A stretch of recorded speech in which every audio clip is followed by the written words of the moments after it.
Et donc du coup, merci à toutes et à tous d'être venus pour la rencontre autour du premier roman de Christine, qui s'appelle Au Royaume des Aveugles. C'est pas son premier livre, parce qu'elle avait aussi écrit Embarquement pour la Chine, je ne sais pas si vous l'avez déjà lu ou eu l'occasion de le feuilleter. Et donc là, on la retrouve pour un premier roman. Donc du coup, on va commencer avec quelques questions. Et ma première question, quand j'ai lu ce roman, c'était de savoir est-ce que c'était l'idée de base de du coup ce père de famille Alex qui part en Chine avec sa fille Chloé. Il débarque dans un lycée français à Shanghai. Et donc du coup, tous les deux vont faire face à une nouvelle vie en Chine, à une nouvelle culture, un nouveau pays. Et aussi à un environnement auquel ils ne s'attendaient pas, celui des expatriés. Et donc du coup, ma première question c'est, est-ce que cette idée d'un père de famille et de sa jeune fille qui partent en Chine, c'était quelque chose qui vous trottait dans l'esprit depuis longtemps? Et combien de temps vous avez mis pour mûrir ce livre et vous mettre à l'écriture? Alors bonsoir à tous tout d'abord et merci d'être là. Alors, est-ce que c'est une idée qui a mis du temps à mûrir dans ma tête? Oui et non. Oui et non. Alors il faut savoir que l'idée de ce roman vient du fait que j'ai moi-même exercé au lycée français de Shanghai. Donc c'est l'histoire, le cœur de l'intrigue de ce livre. Et donc on va dire que lorsque j'exerçais dans ce lycée, je me suis retrouvée dans des situations suffisamment romanesques pour me dire il faut en faire un livre. Voilà. Donc bon, c'était un petit peu ça, même si c'était à l'époque peut-être une idée un peu en l'air, c'était pas forcément un projet sérieux. Et au moment où j'ai quitté Shanghai et donc j'ai quitté cet environnement de travail, c'est là où j'ai ressenti une urgence en fait de raconter cette histoire-là, de poser un certain nombre de choses par écrit pour qu'elles existent, pour qu'elles soient dites. Et ensuite, pour ce qui est de l'élaboration, c'est-à-dire à partir du moment où j'ai décidé de travailler sur ce sujet et le moment où j'ai commencé à l'écrire, en fait, moi j'ai une façon de travailler que certains écrivains ont également, c'est-à-dire j'ai toute une phase de construction et de réflexion où je n'écris pas encore vraiment le roman, mais je vais écrire énormément de pages préliminaires pour faire connaissance avec mes personnages et mon sujet. C'est-à-dire que je sais le message auquel je veux que mes lecteurs arrivent, mais je ne sais pas qui vont être les personnages qui vont porter ce message, par qui l'histoire va être incarnée, quelles vont être les péripéties, etc. Donc ce temps-là de maturation, il est chez moi assez long.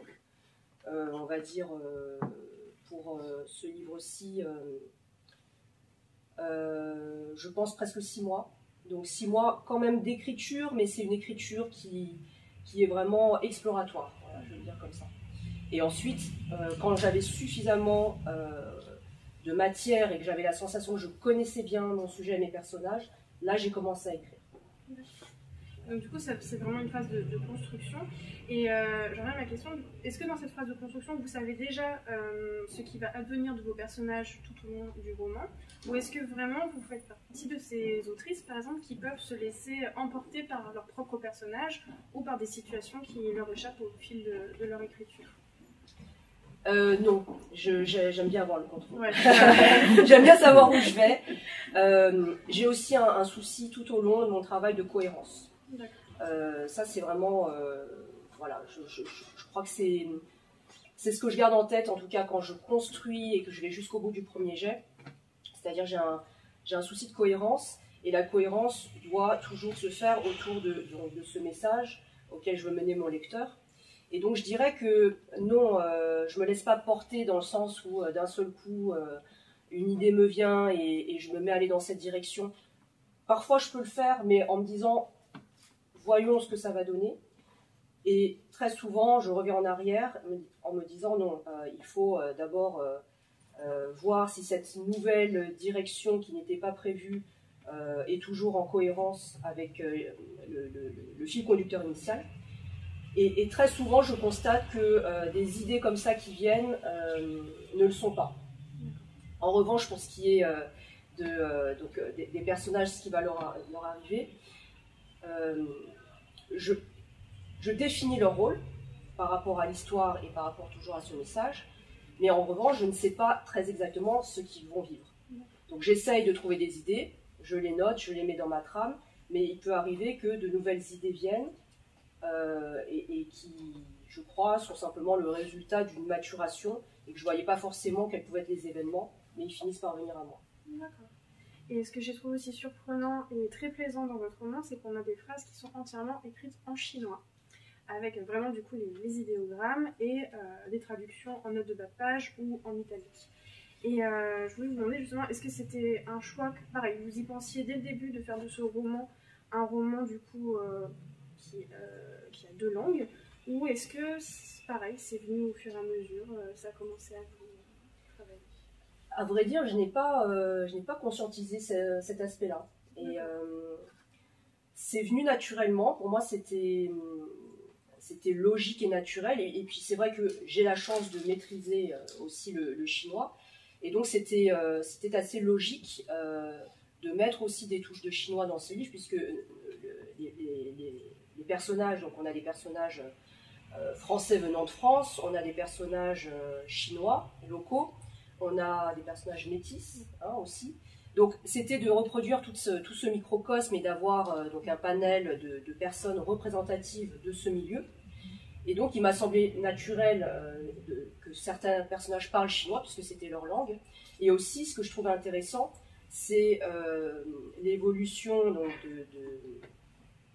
l'enfant, la petite Chloé, qui découvre ce monde et qui elle, en fait, on voit son évolution et on voit aussi son évolution à travers la découverte de cette langue, du chinois, et de la maîtrise. Voilà, donc c'est vrai qu'au départ, je ne mettais pas forcément de notes de bas de page parce que c'était pour montrer que, pour plonger le lecteur aussi dans ce monde où là on se retrouve dans un pays où on ne maîtrise pas la langue et essayer de recréer cette sensation-là de nouveauté. Et progressivement, voilà, de permettre aussi au lecteur de suivre quand on avait des conversations en chinois. Oui, c'est vrai que du coup, je n'avais pas fait titre, mais voilà, c'est vrai que quand vous le dites, on voit vraiment la progression de Chloé avec des petites phrases de base et aussi justement le fait qu'il n'y ait pas de notes de bas de page. Et puis au fur et à mesure du roman, on voit les progrès qu'elle fait et aussi à quel point du coup elle s'intègre totalement en fait au milieu dans lequel elle vit et avec plaisir, donc c'est assez intéressant. Et pour ce qui est justement de l'intrigue, du coup, on est face à ce professeur Alex qui débarque au lycée du coup pour donner des cours de littérature et qui fait face à des élèves qui ne prennent pas plaisir à lire, ne savent à peine lire pour certains et clairement n'en ont rien à faire des cours à l'école ou en tout cas pas en Chine. Et il fait face vraiment à une incompréhension. Et lui, c'est sa première affectation dans un lycée, donc il est aussi rempli de plein de courage, d'espoir de donner un petit peu de son savoir à des élèves et de peut-être les aider dans la vie future. Et patatras, rien ne se passe comme prévu. Et en plus, à côté, il doit aussi s'occuper tout seul de sa petite fille dans ce nouveau monde qu'il découvre. Et ce que j'ai beaucoup aimé aussi, c'est que du coup, ils sont souvent dans Shanghai, ils marchent beaucoup, ils découvrent la ville. Et c'est vrai que bon, forcément, on a la sensation que vous connaissez très bien Shanghai, que voilà, vous maîtrisez parfaitement le décor et les errances au sein de cette ville. Jusqu'à quel point, vous avez dit aussi que vous avez des professeurs là-bas, jusqu'à quel point votre expérience sur place vous a vraiment influencé pour ce roman, aussi bien dans les personnages que justement dans comment placer son décor et faire évoluer ces personnages dedans. Alors, j'ai pas été professeur, oui, je précise simplement, parce que du coup, ça a été une difficulté supplémentaire, puisque mon personnage principal est professeur. Donc moi, j'ai été documentaliste, bibliothécaire. Mais oui, ce livre, le sujet, c'est donc ce lycée, ce microcosme de cette communauté expatriée au sein de Shanghai. Mais très vite, c'est devenu aussi pour moi une opportunité de rendre hommage à Shanghai, qui est une ville, dès que j'en parle, je ressens de l'émotion parce que c'est une ville qui m'a construite, où j'ai vécu 13 ans de ma vie, des années assez importantes, à laquelle je dois beaucoup, où j'ai vécu énormément de choses, où j'ai pu, me mettre sur cette voie que j'ai choisie de l'écriture aussi. Donc, Shanghai, j'ai vécu énormément de choses et je voulais, de choses importantes et belles, je voulais que ce soit une opportunité de rendre hommage à cette ville. Voilà. Donc cet aspect-là était très important aussi pour moi, d'où le décor, où on est à la fois donc, dans ce lycée, mais on a aussi donc, des promenades des personnages dans la ville. Donc c'est vrai que j'ai mis énormément de moi sur cet aspect-là. Et je tenais à ce que ce soit aussi un Shanghai qui n'est pas que celui qu'on peut décrire d'un point de vue touristique ou expatrié, mais le côté vraiment très humain que j'ai pu moi percevoir par chance parce que peut-être de par mes origines, les Chinois m'approchaient différemment que comme une étrangère. Et vraiment, j'ai ressenti que la Chine, si on sait la respecter et qu'on s'y intéresse, elle nous ouvre les bras, vraiment. Et ça, voilà, j'avais vraiment envie de rendre ça, peut-être aussi pour contrebalancer un autre discours qu'on entend beaucoup en Occident. Donc de ce point de vue-là, oui, toutes ces scènes où on est dans le Shanghai, c'est mon Shanghai à moi, oui. Et justement, votre expérience dans ce lycée en tant que documentaliste VTK, qu'est-ce que ça vous a apporté pour vous faire découvrir un petit peu le... Est-ce que c'est aussi horrible que dans le roman ou Alors, on ne va pas spoiler l'histoire. Je crois que le propre de l'écrivain, c'est d'aller chercher justement les situations, les personnages qui ont un côté très romanesque, où on se dit, mais là, ce que je suis en train de voir ou de vivre, la réalité dépasse la fiction. Voilà. Et donc, peut-être que ça aurait été un autre environnement, ça aurait été la même chose. Bon, là, il se trouve que c'est celui-ci. Il se trouve qu'il se passe énormément de choses qui sont plutôt méconnues, on va dire ça comme ça. Et qu'on essaye aussi de garder bien tapis. Et voilà, moi, j'avais envie plutôt d'en parler, de mettre des mots sur ce qui n'est pas dit. Justement, on va parler des thèmes de ce livre. Donc, dans ce livre, on voit aussi déjà le harcèlement scolaire qu'on peut trouver dans tout lycée, tout collège, tout établissement scolaire, mais là, c'est bien présent. Aussi, le mépris que certains occidentaux, certains expats ont envers les Chinois ou envers des classes sociales différentes. Le deuil aussi d'un parent proche. Et puis, cette vocation de l'enseignement d'Alex, cette volonté de sortir ces jeunes de leur aveuglement. Bon, après, quand vous aurez fini le livre, vous comprendrez mieux le titre. Et justement, la question que je me posais, c'est... il y a vraiment plein de thèmes, mais ils ont tous leur place dans le livre. Et il n'y en a pas un qui est moins traité que l'autre, ou en tout cas, on a les réponses qu'on attend, et dans certains cas, même si on n'a pas forcément les réponses, on a une ouverture qui nous permet de nous faire notre propre idée. Comment vous arrivez au moment de la rédaction justement de votre roman à essayer de vous organiser au niveau de dire j'aimerais bien parler de ça, mais est-ce que ça ne va pas faire trop par rapport à ça, ou comment je vais doser la manière dont je vais en parler? Comment vous construisez vraiment ce... Oui, c'est là où la construction est primordiale, selon moi, quand on écrit un roman. C'est que... donc moi, je pars d'un message, voilà, qu'est-ce que j'ai envie de transmettre à mon lecteur, et ensuite, qui vont être les personnages qui vont incarner ce message. Et je fais un travail monstrueux, en fait, autour des personnages. Pour moi, les personnages sont vraiment le cœur, doivent être le cœur du roman, doivent vraiment porter une humanité. J'essaye de les rendre le plus, comment dirais-je, ils ont chacun un rôle précis par rapport à l'histoire et toujours la thématique principale, mais j'essaye de faire ressortir donc leur humanité, de les rendre assez universels, et donc vraiment quand je dis que je fais connaissance avec eux, c'est j'essaye de tout savoir sur eux. Donc je ne me contente pas de Alex, qui est-il en tant que professeur dans ce lycée de Shanghai, mais Alex, je sais quelle est sa vie depuis qu'il est né, même si j'en parle à partir de l'âge de 37 ans. Donc je me pose tout un tas de questions. Qui est-il? Qu'a-t-il vécu pour qu'au moment où commence le livre, c'est l'individu qu'on rencontre? Voilà. Donc là-dessus, je fais vraiment comme un travail de biographe, mais qui est fictif.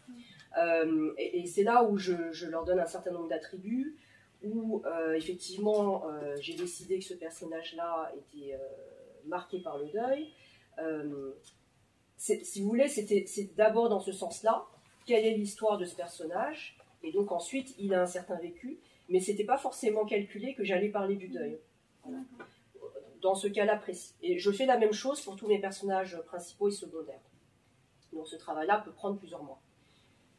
Et ensuite, il y a effectivement toute une organisation, c'est-à-dire que j'identifie mes thématiques principales, et ça va peut-être vous paraître un peu étrange, mais je travaille sur un tableau Excel, où j'ai mes colonnes, donc colonne l'école, colonne racisme, colonne déni, etc., etc. Et ensuite, j'identifie pour chaque scène quelle scène traite de telle thématique. Et ça me permet d'avoir une vision assez globale du dosage, en fait. Voilà. Et donc là, je me dis, bon, bah, ce thème-là est très important pour moi, c'est celui-ci que je veux mettre en avant, donc je veux qu'il occupe, je ne sais pas, 50% du livre. C'est assez mathématique, en fait, ça peut paraître bizarre, mais si je ne fais pas ça, en tout cas moi, je ne sais pas comment font les autres auteurs, en fait, il y a tellement de choses à penser, effectivement, dans un roman, qu'on perd vite une vision globale. Et donc, j'avais besoin d'avoir cet outil-là, pour toujours avoir ce contrôle et me dire, bon, bah là, on est bon en termes de dosage, on continue. Mais il est vrai que pour certaines thématiques, notamment le deuil, j'y ai pas du tout pensé, en fait, c'était inconscient. Ça vient parce que c'est porté par les personnages. Et du coup, je pense qu'il y a une cohérence qui se met en place naturellement, parce que, voilà, ça appartient au personnage. D'accord. Et oui, un thème en particulier qui m'a marqué, c'est justement ce mépris qu'ont certains occidentaux envers les Chinois. Par exemple, on a Xiaomao qui débarque de la province, qui est une femme qui a une petite fille qui l'attend dans son village, qui malheureusement est malade, et donc ils ont besoin d'argent pour payer ses frais médicaux. Et elle est femme de ménage dans cet établissement, justement, où elle n'est pas du tout respectée en tant qu'être humain. On la pousse dans les couloirs pour avoir accès au miroir. On lui aboie dessus en français, bien sûr, parce qu'il y a aussi beaucoup d'humour dans votre nom. Parce que, comme vous le dites, les Français s'attendent à ce que tous les Chinois parlent français quand ils arrivent en Chine. Donc voilà, il y a vraiment tout ce côté-là qui est très bien traité et dont on ne parle pas souvent on arrive en tant qu'expatrié avec certains privilèges et on s'attend à ce que tout soit fait comme en France, en fait, alors qu'on n'est pas en France, on est dans un autre pays. Et donc, justement, est-ce que vous avez assisté à certains comportements de ce genre-là qui vous ont justement dit un jour j'en parlerai parce que il faut en parler? Oui. Bon, alors il faut préciser quand même qu'effectivement, ce sont des comportements qui concernent une certaine partie de la communauté expatriée. Heureusement, tout le monde n'agit pas comme ça. Beaucoup sont quand même curieux de la Chine et essaient de la comprendre. Est-ce que j'ai assisté à... Oui, j'ai même été victime de ça, parce que comme je l'ai dit, de par mon faciès, effectivement, en Chine, je ne suis pas étrangère, n'est-ce pas ? Et du coup, j'ai été moi-même victime de situations très cocasses, on va dire ça comme ça, de manière positive, où oui, même d'un mouvement de la main, on me dit « mais dégage, t'as rien à faire ici », parce qu'on me prend pour un agent de service aussi. Voilà. Et bon, des situations comme ça où j'avais envie que l'étranger en Chine se rende compte de certains comportements, donc disons que c'était aussi, ça faisait partie du package de ce lycée que j'avais envie de raconter. C'était pas forcément ce sujet-là en particulier que j'avais envie de mettre en avant. Oui, c'est pas vraiment une volonté de départ, mais ça faisait partie du lot, quoi. Ouais. Et dans ce livre, on évoque aussi justement la détresse de certains enfants qui, du coup, arrivent en Chine propulsés dans un nouveau pays, dont les parents sont aussi, font face aussi à l'étranger, ont un boulot qui leur prend beaucoup de temps, ils sont confiés à des AI, et du coup, ils ne voient à peine leurs parents, l'école, ça ne les intéresse pas. Est-ce que c'est vraiment lié, est-ce que c'est des comportements que vous avez pu voir en tant que documentaliste, d'enfants qui sont un peu perdus, dont l'école n'est pas un repère, la Chine n'est pas un repère, leurs parents ne sont plus des repères. Est-ce que, voilà, est-ce que vous avez précisé certains comportements comme ça? Et est-ce que c'est quelque chose aussi que vous voulez mettre en avant, voilà, la détresse de certains enfants qui ne s'acclimatent pas parce qu'on ne leur donne pas forcément les outils ou la compréhension d'un pays pour pouvoir le faire? Oui, encore une fois, je pense que c'est comme le mépris dont on parlait, ça fait partie malheureusement du package. Moi, personnellement, j'ai pas forcément eu des élèves qui sont venus se confier à moi là-dessus, mais j'ai entendu beaucoup de choses, oui, à ce sujet. Voilà, notamment en échangeant avec les infirmières scolaires, par exemple, où, oui, on entendait beaucoup de choses qui faisaient peur. Ouais. Vraiment le fait d'être perdu et de ne pas avoir de personnes vers qui se tourner aussi, parce que c'est ça qu'on voit aussi dans le roman, c'est on se tourne vers les infirmières scolaires ou vers certains profs quand ils osent ouvrir un peu la porte des confidences, mais sinon ils sont un peu perdus au milieu des adultes. Est-ce que l'auteur peut nous lire un extrait? Parfait. Oui, j'ai... oui. Alors justement, l'extrait que j'ai choisi, c'est un de ces moments où les personnages se promènent, sont dans Shanghai, sont portés par la ville. Ces moments-là ont été pour moi les plus difficiles à écrire, parce qu'il y avait un réel enjeu, ça me tenait tellement à cœur de réussir à rendre ce Shanghai-là, moi, que j'aime profondément, que voilà, là, le nombre de versions, je les compte plus. Ok, bon.